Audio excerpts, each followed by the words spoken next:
دهقان و کوزه زر. روزی یک دهقان در صحرا جفت میراند. ناخواست از زمین یک کوزه زر برآمد. دهقان در عمرش طلا را ندیده بود و بسیار کمبغالانه زندگی میکرد. وی خرسند شده در رو آن را از زمین گرفت و به یک جوالچه انداخت و در یک جای پنهان کرد. در همین وقت سواری از دورنمایان شد. دهقان خود به خود فکر کرد اگر همین آدم کوزه زر را دیده باشد و رفته به پادشاه گوید مرا خیلی تشویش می دهند، بهتر آنکه او را جیغ زنم و زر را هر دو تقسیم کنیم. سواره برای خود می رفت. دهقان با آواز بلند او را جیغ زد. سواره از راه خود برگشته به پیش او آمده سلام داده گفت خوش اکا چی گپ داری که مرا از راهم داشتی؟ دهقان در دلش گفت ندیده بوده است، بیهوده جیغ زدم، بهتر این که نفهمانم. بعد به راه گذر گفت ای برادر کنی بگوی از همین دو گاوی جفتی کدامش خوب است؟ اوف نادان، مرا برای همین گپی به معنی جیغ زدی. گفته سواره براهش رفتن گرفت. دهقان خود به خود فکر کرده گفت این آدم طلا را دیدگی بر این می نماید، نباشد با من درست معامله می کرد، احتمال به پادشاه رفته معلوم کرد. باز به دلش حول افتاد. باز سواره را جیغ زد. مردی راه گذر به فریاد او گوش نکرد. های برادر بیا راستی گپ را میگویم. گویان فریاد کرد دهقان. مردی سواره فکر کرد که بیا راستی گپ را گویم گفتن او به حکمت نیست، شاید گپی غلطی داشته باشد. گویان باز از راه خود گشته آمد. انا من آمدم، چی میگویی؟ گفت. باز به تقسیم کردن طلا دل دهقان نشده گفت انا همین آهن جفت رو من پولاد گفته خریدم، تو راستش رو گوی، پولاد است یا آهن؟ مردی سواره در غضب شده ای مردی احمق، چرا من رو باز از راهم گرداندی؟ به نظرم تو یگان بلا داشتگی بر این می نمایی. گفت و برای خود روان شد. دهقانی ساده دل باز خیال کرده به خودش گفت که حقیقتا هم این آدم زر را دیده بوده است، به شک و شبهه راست به پادشاه رفته میگوید. باز او را جیغ زد این دفعه راستش را میگویم. گفته قسم یاد کرد. مردی سواره باز از راهش گشته آمد. دهقان خواست که راستش را گوید، لیکن باز پشیمان خورده گفت من میخواهم که از همین دو گاو پیر یک تاش را فروخته به جایش یک گاو جوانتر خرم. تو بگوی که کدامش را فروشم؟ مردی رهگذر آتشین شده دهقان را بسیار حقارت ها داده برای خود روان شد. بعد از رفتن مردی سواره دهقان باز پشیمان شده به خودش می گفت کاری خوب نکردم، بهترش آن بود که تقسیم می کردم و خلاص می شدم. البته وی حاضر راست رفته به پادشاه خبر می دهد. دهقان سراسیمه شد و جفترانی را مانده کوزه زر را گرفت و راست به خانهش آمد و به زنش گفت ای زن اکنون بای شدیم، یک کوزه طلا یافتم. زنش کوزه پر از زر را دیده خرسند شد. لیکن زن دلم خجل است. گفت دهقان ها باز برای چی؟ پرسید زنش حیران شده.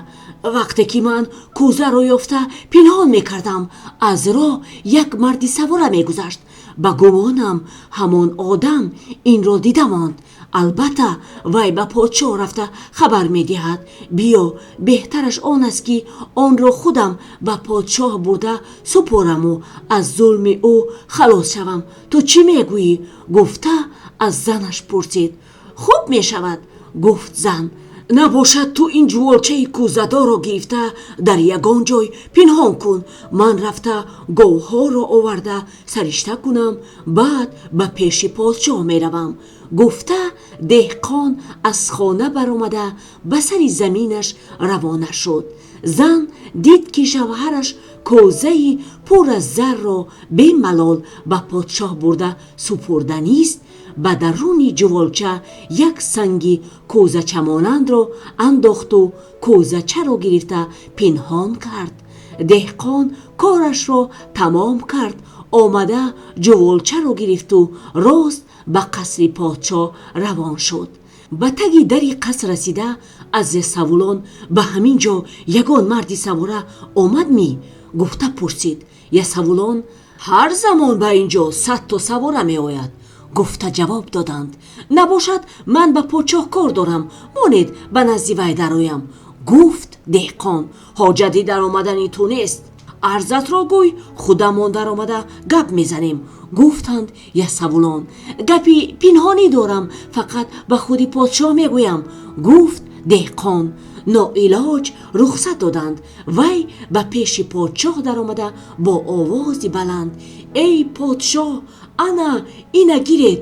گفت و جوال را در پیش او ماند. این چیست؟ پرسید پادشاه. کجا بینید؟ بعد قهقه زده میخندید. گفت دهقان. پادشاه حیران شد، جوالچه را گشوده دید که یک سنگ بوده است. خوب دیدم این سنگ را برای چی آوردی؟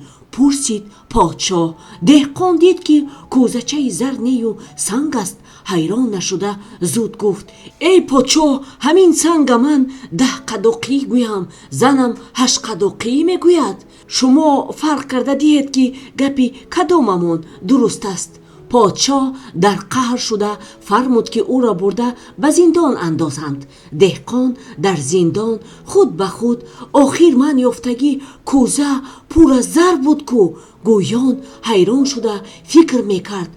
با انگشتان هر دو دست خود سرش را قبضه کرده شکلی تگی کوزه را، یک دستش را از آرنج بالا بلند کرده قدی کوزه را و 4 انگشتی دستانش را نوک به نوک مانده شکلی دهنی کوزه را می ساخت. بعد در تعجب مانده گریبانش را دست گرفته خود به خود توبه می گفت. زندانبان این کردار و رفتار او را از سوراخی در تماشا می کرد. وی همه آن حرکت های او را آمده به پادشاه گفت. پادشاه فرمود که او را نزدش بیارند. دهقان را به پیش پادشاه بردند.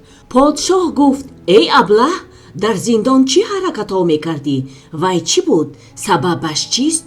راستش را گوی، نباشد می کشم. دهقان گفت: ای پادشاهی من، کوزه آبخوری من در سر زمین فراموش شده مانده بود. خودم باشم در اینجا بند شده ماندم. البته آن کوزه را دزد بردگیست. اگر من اینجا خلاص شده برآمده رفته کوزه را از خانه دزد یابم و دزد این کوزه خودم است گفته ندهد، من به پیش قاضی رفته عرض میکنم. البته قاضی هر دویمان را هم جیغ زده میپرسد و به من نشانه های کوزه را گفته میگوید. انا در همان وقت همین اندازه های در زندان کردگیم را به قاضی نشان میدهم. البته قاضی کوزه را طلب کرده آورده میبیند که گپی من راست بوده است. انا بعد کوزه را به فایده من حکم میکند. انا پادشاهم، از همین سبب من در زندان شکل همان کوزه ام را به خاطر می آوردم. پادشاه به گپهای او باور نکرد. فرمود که او را باز به زندان برده اندازند.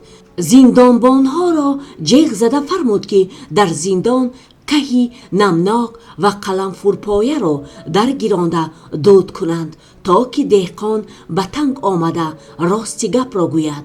زندانبان امر پادشاه را بجا آورد. دهقان در دودغله به تنگ آمده فریاد کرد: مرا برارید، راستی گپ را میگویم. او را از زندان برآوردند. وی گپم را رفته به گوش پادشاه میگویم گفت. او را به نزد پادشاه آوردند.